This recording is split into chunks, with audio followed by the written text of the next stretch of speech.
এটা আসলে আমার হাত খরচের টাকা জমাইছি। আমার আব্বু বেঁচে নেই। আলাদা না একটু যে মেয়ের কাছ থেকে পাচ্ছেন, মেয়ের দেয়া একটা ড্রেস, এটা একটা আলাদা অনুভূতি না? হ্যাঁ, আলাদা অনুভূতি তো। মেয়ে কিনে দিছে, মানে অনেক ভালো লাগছে। কি কিনে দিবেন? 3 পিস? জি, 3 পিস।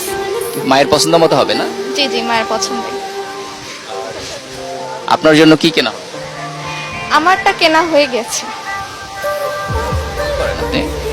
আমি স্টুডেন্ট, ঢাকা ইউনিভার্সিটিতে, অনার্স ফার্স্ট ইয়ার।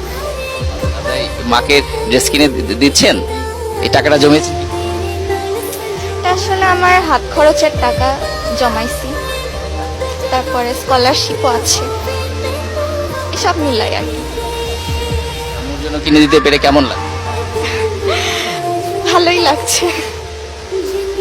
আপুকে দেওয়া হবে?